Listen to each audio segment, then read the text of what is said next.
ఎన్టీఆర్ జిల్లా G కొండూరులో TDP నేతలు బరితెగించారు. మహిళ ఆమె కుమారుడిపై టీడీపీ నేత వరకూటి రాము అతని అనుచరులు దౌర్జన్యం చేశారు. తీసుకున్న అప్పడిగినందుకు విచక్షణారహితంగా దాడి చేశారు. టీడీపీ నేత దాడిలో మద్దాల మాధవి అనే మహిళ మతిస్థిమితం కోల్పోయారు. జీ కొండూరు మండలం గుర్రాజుపాలెం గ్రామంలో జరిగింది ఘటన. బాధితుల ఫిర్యాదుతో పోలీసులు కేసు నమోదు చేసి దర్యాప్తు చేపట్టారు.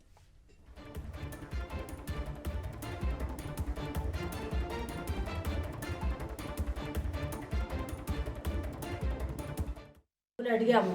అడిగితే వరకూటి రాము అనే ఆయన అన్నాడు, మీ డబ్బులు ఒక్క రూపాయి కూడా ఎగ్గొట్టనక్క నేను డబ్బులు ఇస్తాను అని చెప్పి ఇప్పుడు 18 నెలలు 20 నెలలు అవుతుందండి. వెళ్ళి అడిగాము మేము. అడిగితే మళ్ళీ ఫోన్ చేసి అడిగామండి. అడిగితే ఇష్టం వచ్చినట్టు తెగ తిట్టేశాడండి. తెగ తిట్టేసి మీ ఇష్టం వచ్చినట్టు మీరు పీక్కునేది ఏంటో పీక్కోండి, మా చేతిలో తెలుగుదేశం పార్టీ ఉంది, వసంత కృష్ణ ఉన్నాడు, దేవినేని ఉమా ఉన్నాడు, మీ చేతనైంది చేసుకోండి అన్నారు సార్. నా వయసు 65 సంవత్సరాలు, నేను షుగర్ పేషెంట్ని సార్. నేను వెళ్ళలేని పరిస్థితిలో నా కూతురు నా మనవడు వెళ్ళారండి. నా కూతురి నా యొక్క 8 లక్షలు, కమ్మూరు అబ్బాయి 1 లక్ష, నా కూతురి తక్కిన డబ్బులు మొత్తం 13 లక్షలండి. 13 లక్షల్లో వెళ్ళి అడగటానికి వెళ్తే తండ్రి కొడుకు తల్లి కొడుకుని కట్టేసి గేటుకు తాళా వేసి స్తంభానికి కట్టేసి 6 మగోళ్ళు సాగు కొట్టారు సార్. సోయి లేకుండా పడిపోయింది సార్. తలకాయ మీద కొట్టారు సార్. కాపాడండి మేడం, ఎక్కడన్నా ఉందా ఈ ఘోరం, ఎక్కడన్నా ఉందా? అదేమంటే మా గవర్నమెంటు మేము పాములో ఉన్నాము. గవర్నమెంట్ అంటే కొడతారు ఎట్టగా లేదు. మేము వాళ్ళ గురించి ఎక్కడన్నా మైలార్లో కానీ లేకపోతే వాళ్ళ గురాజి పనుల్లో కానీ మేము వాళ్ళ గురించి మేమేమి ఎక్కడ అసలు వీళ్ళు ఉరుకుడు రాంబ పెట్ట, ఉరుకుడు సీన్ ఎట్ట, ఉరుకుడు సుబ్బారు ఎట్ట, వాళ్ళ పెరగాళ్ళు ఎట్ట, ఆ పావును ఎట్ట రవిడి అని మేము అని చెప్పామా. మా దగ్గర డబ్బులు తీసుకెళ్లారు వాళ్ళు. పేకాట ఆడాడు, జోసం ఆడాడు, చిత్తూ బిల్ల ఆడాడు, మరి పేకాట ఆడాడు. ఏమో వాళ్ళ అమ్మమ్మ నమ్మింది, నమ్మిచ్చారు కూడా. వాళ్ళ అమ్మమ్మ లేకపోతే పొరపాటున ఇవ్వదు, నమ్మిచ్చారు. సంవత్సరం 10 వేసిన గాళ్ళోళ్ళే అని అనుకుంది. ఇసమంటే రవిడీల సంగతే మాకు తెలియదు, ఇప్పుడే తెలిసింది మాకు. అసలు ఘటనపై అప్డేట్స్ మా కరెస్పాండెంట్ అశోక్ నడి తెలుసుకుందాం. అశోక్, ఏంటి దౌర్జన్యం? డబ్బులు అడిగినందుకు మతి స్థిమితం పోయేలా కట్టేసి కొట్టడం ఏంటి? పోలీసులు ఏం చేస్తున్నారు? సో ఫిర్యాదు అయితే తీసుకున్నారని తెలుస్తోంది.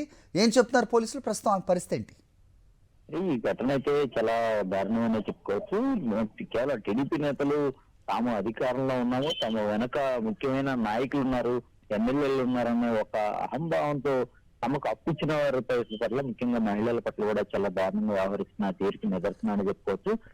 జీకొండూరుకు సంబంధించిన చిన్న నందిగామ గ్రామానికి సంబంధించిన మాధవి ఎవరైతే వరకూటి రాము ఉన్నారో వారికి 13 లక్షల దాకా కూడా అప్పిచ్చారు. దాదాపు 2 సంవత్సరాలు అయిపోతుంది. అప్పుకు సంబంధించి డబ్బులు తిరిగి చెల్లించడం లేదు. దీని మీద అనేక మార్లు వారిని అడిగి ఒత్తిడి తెచ్చారు. ఈ క్రమంలో వారు డబ్బులు ఇచ్చేది లేదంటూ తేల్చి చెప్పడంతో వారి ఇంటికి వెళ్లి, అయితే గుర్రాజుపాలెం ఉందో గుర్రాజుపాలెంలో వరకూటి రాము ఇంటికి వెళ్లి వారిని నిలదీశారు. మా డబ్బులు ఎప్పుడు ఇస్తారంటూ నిలదీశారు. దీంతో వారు ఒక్కసారిగా మా ఇంటికి వచ్చి డబ్బులు అడుగుతారా, మీకు డబ్బులు ఇచ్చేది లేదంటూ కూడా తీవ్రమైన దుర్భాషలు ఆడటంతో పాటు ఆమెను తీవ్రంగా దాడి చేశారు. మాధవితో పాటు ఆమె కుమారుడి మీద కూడా దాడి చేశారు.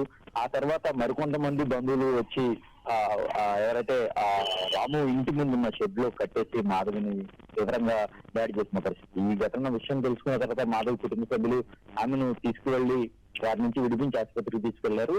అయితే ఆసుపత్రిలో వైద్యం చేసిన వైద్యులు మాత్రం టీడీపీ నేతలు చేసిన దాడితో ఈమె మతిస్థిమితం కోల్పోయిందని చెప్పారు. ఈ ఘటనపై వారి బాధితుల ఫిర్యాదు మేరకు టీడీపీ నేతల మీద కేసు పెట్టినప్పటికీ కూడా టీడీపీ నేతలు కూడా తీవ్ర స్థాయిలో ఒత్తిడి తెచ్చి పోలీసులతో రివర్స్ లో వీరి మీద కేసు పెట్టించినట్టుగా కూడా మనకు తాజాగా తెలుస్తుంది. అయినప్పటికీ కూడా పార్టీని, ప్రభుత్వాన్ని, అధికారంలో అడ్డం పెట్టుకుని ఈ తరహాలో సామాన్యులపై దాడులు చేయడాన్ని తీవ్రంగా అందరూ ఖండిస్తున్నారు. రైట్ అశోక్.